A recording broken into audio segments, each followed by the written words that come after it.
সাল্লি আলা সাইয়্যিদিনা মাওলানা মুহাম্মদ ওয়া আলা আলি সাইয়্যিদিনা মাওলানা মুহাম্মদ। আলহামদুলিল্লাহ, প্রশংসা রব্বুল আলামিন আল্লাহ পাকের দরবারে যে আল্লাহ পাক আমাদেরকে ভালোবেসে এরকম একটা মাজমাতে বসার মতো তৌফিক দান করেছেন। এর জন্য সেই মালিকের দরবারে শুকরিয়া স্বরূপ সকলে মিলে বলি আলহামদুলিল্লাহ। দেখেন, এখন এই ঈদের পরে যে জলসার সিজনটা চলছে, সব গ্রামে জলসা হচ্ছে, সব জায়গায় জলসা হচ্ছে। এই যে জলসা করছে আমরা, এই জলসায় বেশি মুখোশ পরা মানুষ আছে, মুখোশ পরা মানুষ বেশি আছে। ইমানদার মুসলমান যারা হবে তারা লিল্লাহিয়াতির কাজ যেখানে হবে সেখানে চলে যাবে। যারা রাসূলুল্লাহ সাল্লাল্লাহু আলাইহি ওয়াসাল্লাম, সাহাবা হুজুরদের, ওলিয়া উলিয়া, গওস কুতুব, আবদালের প্রেমিক যারা হবে তারা ঠিক লিল্লাহিয়াতি কাজ, আল্লাহর আলোচনা, রাসূল সাল্লাল্লাহু আলাইহি ওয়াসাল্লামের আলোচনা যেখানে হবে সে জায়গায় ঠিক হাজির হয়ে যাবে। কিন্তু ঠিক বিপরীত দিকে এরকম একটা মাহফিল হবে আর মেলা থেকে বেপরোয়া ভাবে দুপা জানোয়ার গুলো মেলায় ঘুরতে থাকবে। কারা করে মেলায় দুপা জানোয়ার, এটা আমি বলিনি। আনন্দনগরের লোক যদি মনে করে ইমাম সাহেব ধরেই উঠেই সঙ্গে সঙ্গে মানুষকে জানোয়ার বলছে, না, এটা আমি বলিনি। আনন্দনগরের লোকে যদি জ্ঞান বুদ্ধি বিবেক থাকে তাহলে ওরা কোরআনটাকে খুলে দেখুক। আল্লাহ বলেছে ওরা দুপা জানোয়ার, যারা এরকম বেহেশতের বাগান যেখানে আল্লাহ আল্লাহ রসুলের কথা হয়, আল্লাহ পাক হাবিবকে জানিয়ে দিলেন, হাবিব তুমি দুনিয়ার মানুষদেরকে জানিয়ে দাও যে ওই জায়গাটা হলো বেহেশতের বাগান। একবার জোরে বলেন সুবহানাল্লাহ। এই বেহেশতের বাগানে সব মানুষের বসার নসিব হয় না, আর সবাই আসতে পারে। আল্লাহ যার নসিবে রেখেছে, এই যে দোকান আছে ওই দোকানের ওই দিক দিয়ে মানুষগুলো হাঁটতে হাঁটতে হাঁটতে হাঁটতে এসে এই বেহেশতের বাগানে বসে যাবে। আর যার নসিবে রাখে, যার কপালে আল্লাহ পাক কুলুব মেরে দিয়েছে, যার কপাল ফেটে রক্ত ঝরছে দুনিয়ায়, ও নিজে বুঝতে পারেনি, সে এরকম ফাঁকা জায়গা দিয়ে ও এসে জলসায় আসবে না, জলসার সামনে দিয়ে মেলার দিকে চলে যাবে। সেজন্য আমি এই এলাকার যারা যুবক আছো, আমি তোমাদেরকে আহ্বান করছি, ডাকছি, তোমরা এসে এই সুন্দর বেহেশতের বাগানে এই মজমাতে বসে যাও। আর একটা ব্যাপার ছিল, এই যে প্যান্ডেলটা করেছে এই দিকটা পুরো কাপড় দিয়ে ঘেরা দরকার ছিল। মানুষকে ওপেনিং করে দিলে কি বসে, মাছি বসে না, ওপেনিং করতে নেই, একটু ঘিরে দেওয়া দরকার ছিল। কারণ রাস্তা থেকে মানুষ দাঁড়িয়ে এটাকে দেখবে, রাস্তা থেকে মানুষ দেখবে, ওদেরকে না দেখানো দরকার ছিল। যার দেখার দরকার ছিল সে এখানে এসে দেখার দরকার ছিল, তার এই কাজটা করা দরকার ছিল। এটা আবার এই দু সাইড ঘিরে দিয়েছে, যেদিকে মেন খারাপি শয়তানি ইবলিসেরা চলাফেরা করবে সেই দিকটাকে খুলে রেখেছে। যাক, আলহামদুলিল্লাহ, আল্লাহ পাক আজকের আমাদের এই মাহফিলটাকে কবুল করে নিক। সকলে বলেন আল্লাহুম্মা আমিন। আর একটু জোরে বলেন আল্লাহুম্মা আমিন। আল্লাহ পাক বললেন, হাবিব, এই পৃথিবীতে আমি আল্লাহ যখন পৃথিবী কিছু সৃষ্টি করিনি, যখন আমি আল্লাহ পাক এই পৃথিবীটা বানাইনি, তখন আমি আল্লাহ পাক তোমার নামটাকে আমি আমার বাড়িতে আরশে আসিমে আমি লিখে রেখেছি। একবার জোরে বলেন সুবহানাল্লাহ। আল্লাহ পাক নবী করিম সাল্লাল্লাহু আলাইহি ওয়াসাল্লামের ওসিলা দিয়ে এই সুন্দর পৃথিবীটাকে বানিয়েছে। এখানে আজকের এই মাহফিলটা শুরু হয়েছে, এখানে বিভিন্ন ওলামায়ে কেরাম হযরতেরা এসে ওয়াজ নসিহত করবেন, কিন্তু আমাদের মাথার মুকুট, আমাদের সকলের হৃদয়ের মনি ফুরফুরা দরবার শরীফে আওলাদে মুজাদ্দিন জামান ভাইজান হুজুর কেবলারা আসবে, যত বক্তা এখানে বক্তব্য করুক না কেন, তারা আমাদের শ্রদ্ধার ভাজন, আমাদের সম্মানের পাত্র। কথাটা ঠিক বলছি না ভুল বলছি? ওনারা যতক্ষণ না পর্যন্ত এই স্টেজে আসবে ততক্ষণ না পর্যন্ত মানাবে না। কথাটা ঠিক না ভুল বলেন? কেন? তাদের সম্মানার্থে এই স্টেজটা, এই গ্রামটা আজকে সুন্দরভাবে সেজে উঠেছে। কথাটা ঠিক না ভুল? সেই জন্য আল্লাহ পাক রব্বুল আলামিন বললেন, দেখেন দুনিয়াটা আমি আল্লাহ পাক আমার বন্ধু এতিম মুহাম্মদ রাসূলুল্লাহ সাল্লাল্লাহু আলাইহি ওয়াসাল্লামের ওসিলা করে, ওসিলা দিয়ে আমি আল্লাহ পাক এই সুন্দর পৃথিবীটাকে বানিয়েছি। বান্দা, তোমরা সব নবীরা, আদম নবী থেকে শুরু করে সমস্ত নবী, 1 লক্ষ 2 লক্ষ মতান্তরে 24,000 যে নবী রয়েছে, সমস্ত নবীরা আমার নবীর উপরে দরুদ শরীফ পড়েছে, নবীর উপরে কলমা পড়েছে। জোরে বলেন সুবহানাল্লাহ। আমার আল্লাহ পাক আদম নবীকে দুনিয়ায় পাঠালেন। আদম নবী দুনিয়ায় এসে আদমের মনটা খুব খারাপ। জান্নাতের ভিতরে যখন আমার আল্লাহ পাক পাঠালেন, আদম নবীর মনটা খুব খারাপ। তো আদম নবী মনটা যখন খুব খারাপ, আমার আল্লাহ পাক বললেন, জিবরাইল, আমার আদমের মন খুব খারাপ, অতএব একজন নারী আমার আল্লাহ পাক বানিয়ে আম্মাজান হাওয়াকে বানিয়ে আদম নবী আলাইহিস সালামের পাশে বসিয়ে দিলেন। যখন আদম নবীর পাশে আম্মাজান হাওয়াকে বসিয়ে দিলেন আমার আল্লাহ পাক, তখন আদম নবী আম্মাজান হাওয়ার দিকে তাকিয়ে আদম নবী আম্মাজান হাওয়াকে ধরতে যাচ্ছিলেন যে আমি তো একা, আবার এই জান্নাতের বাগানে এই রূপসী মহিলাটা কে? আম্মাজান হাওয়ার গায়ে হাত দিতে যাচ্ছে। আমার আল্লাহ পাকের তরফ থেকে খবর এলো, জিবরাইল মানা করে দাও, হাওয়ার গায়ে এখন হাত দেওয়া যাবে না। আম্মাজান হাওয়ার গায়ে হাত দেওয়া যাবে না। তো কি করলে হাত দেওয়া যাবে? বলছে মুহাম্মদ রাসূলুল্লাহ সাল্লাল্লাহু আলাইহি ওয়াসাল্লামের উপরে 10 বার দরুদ শরীফ পড়ে মুহররম আদায় করতে হবে। একবার জোরে হবে সুবহানাল্লাহ, আর একটু জোরে হবে না সুবহানাল্লাহ? মুসলমান ঘরের ছেলেরা, এ আনানগরের যুবকেরা, বাপেরা, এ তরুণেরা, আজকের এই আনানগরে জলসা মাহফিল দিয়েছো তোমরা।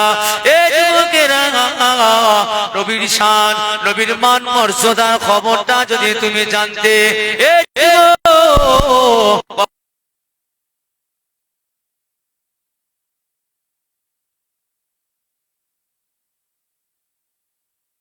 আমার আল্লাহ পাক রব্বুল আলামিন আদম নবী একজন মাত্র পৃথিবীর জমিনে, আমার আল্লাহ পাক নবী আদমকে একজন মাত্র মানব সন্তানকে আমার আল্লাহ জান্নাতের ভিতরে পাঠালেন।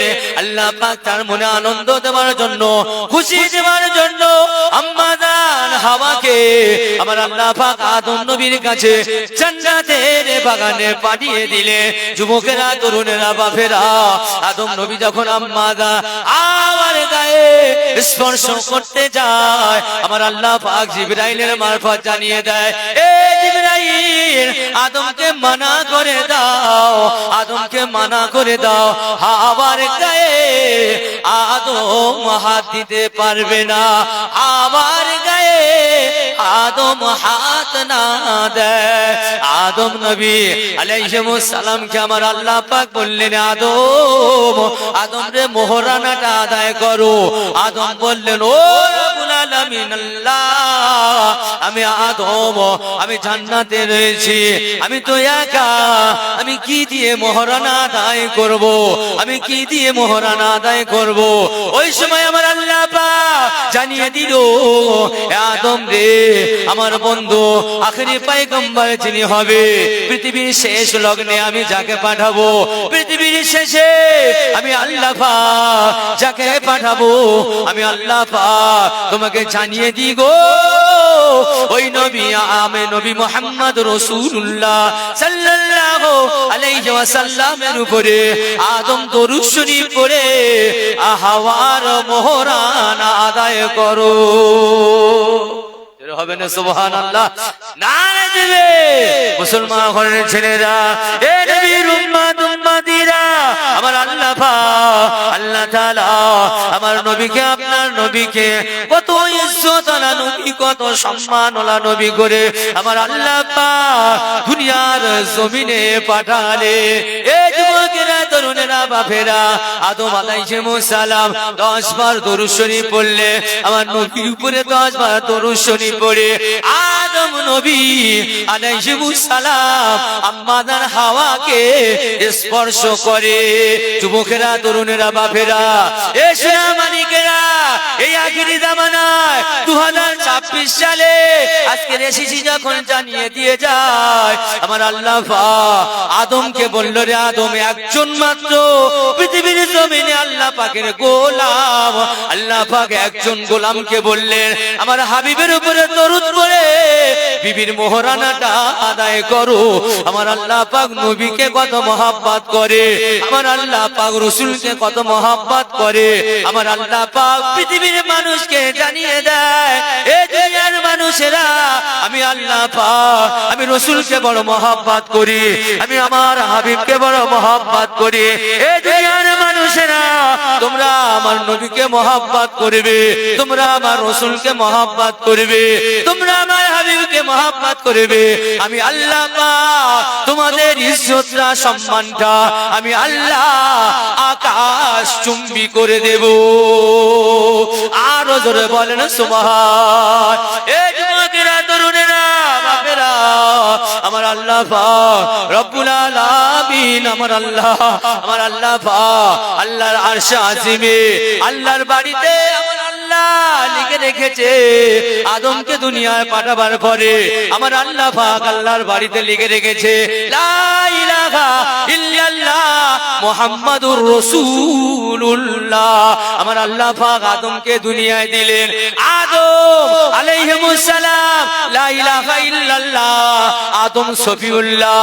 এই কথাটা জানার আগে আমার আল্লাহ পাক আদম নবী আলাইহিস সালামের কাছে আপনার আমার নবীর কলেমাটা আমার আল্লাহ জানিয়ে দিয়েছে।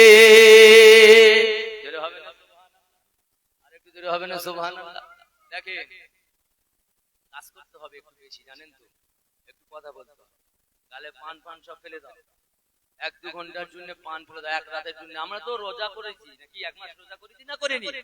তাহলে আমাদের এসব জিনিস শেখাতে হয়। যারা আমরা সারাদিনে প্রচুর চা খেয়েছি, পান খেয়েছি, তারপরে টিফিন করেছি, দুপুরে খানা খেয়েছি, আমরা বিকালে বি চা খেয়েছি, এত খাবার আমরা যারা খেতাম, রমজান মাসে আমরা যে রোজাটা রেখেছি কার জন্য? আল্লাহর জন্য রোজা রেখেছি। আচ্ছা, ওই যে রোজাটা রেখেছি আমরা, আমাদের কোনো কষ্ট হয়েছে? তাহলে যারা রোজা রাখতে পারে 30 দিন আল্লাহর জন্য, আর এই একটা রাত 12 ঘন্টা মাত্র আল্লাহর জন্য খালি গালে আল্লাহ আল্লাহ করে সুবহানাল্লাহ সুবহানাল্লাহ বললো, পারবো না আমরা? পারবো না? অসহায় জোরে আওয়াজ দিয়ে চিল্লে আল্লাহকে খুশি করার জন্য বলবেন, বক্তাকে নয়, মানুষকে নয়, আল্লাহকে খুশি করার জন্য। মুসলমান ঘরের ছেলেরা, ও নবীর উম্মত উম্মতিরা, ও আনারনগরের যুবকেরা, ও মেদিনীপুরের মুরব্বী বাপেরা, পার্তানাসিনা আম্মা জানেরা, আমার আল্লাহ পাক রব্বুল আলামিন আমার আল্লাহ রাসূলের নামটা আমার আল্লাহর নামের পাশে দিয়ে দেয়।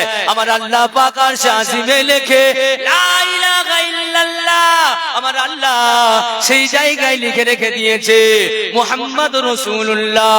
আমার আল্লাহ পাক রব্বুল আলামিন যে জায়গায় লিখেছে লা ইলাহা ইল্লাল্লাহ, ওই জায়গায় আমার আল্লাহ পাক মুহাম্মাদুর রাসূলুল্লাহ আমার আল্লাহ লিখে রেখেছে।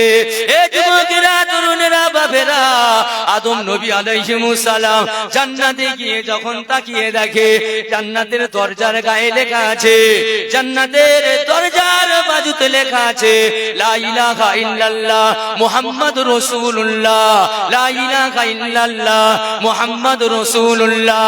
এ মালিকেরা, এ এই যুবকেরা বাপেরা আমার আল্লাহ পাক জান্নাতের যে গাছগুলো লাগিয়ে রেখেছে ওই গাছের পাতায় পাতায় আমার আল্লাহ পাক লিখে রেখেছে লা ইলাহা ইল্লাল্লাহ মুহাম্মাদুর রাসূলুল্লাহ। এই যুবকেরা তরুণেরা বাপেরা আমার আল্লাহ পাক জান্নাতে যে হুরগুলো রেখে দিয়েছে জান্নাতি মানুষদের জন্য, জান্নাতি পুরুষের জন্য, এই যুবকেরা ওই হুরেদের চোখের পাতায় পাতায় আমার আল্লাহ পাক লা ইলাহা ইল্লাল্লাহ মুহাম্মাদুর রাসূলুল্লাহ আমার আল্লাহ লিখে রেখেছে। এই যুবকেরা তরুণেরা বাপেরা আমার আল্লাহ পাক আদম নবী আলাইহিস সালাম থেকে আমার নবী পর্যন্ত যত নবী রাসূল পয়গম্বর দুনিয়ার জমিনে পাঠিয়েছে আমার আল্লাহ পাক আল্লাহ তাআলা আসমান থেকে মাত্র আমার আল্লাহ 4টি কিতাব দুনিয়ার জমিনে পাঠিয়েছে। সোনা মানিকেরা তরুণেরা বাপেরা ইসলামের ইতিহাস আপনাকে আমাকে জানতে হবে। যদি ইসলামের ইতিহাস ইসলামের জ্ঞান যদি আপনার আমার ভিতরে না থাকে সারা জীবন ওয়াজ মাহফিল শুনবো, জুমার নামাজে যাব, মসজিদে জুমার নামাজে যাব, ঈদ বকরাইতে নামাজ পড়বো, না না না, কোন স্বাদ ইসলামিক স্বাদ ইসলামিক মায়া হৃদয়ে পৌঁছাবে না।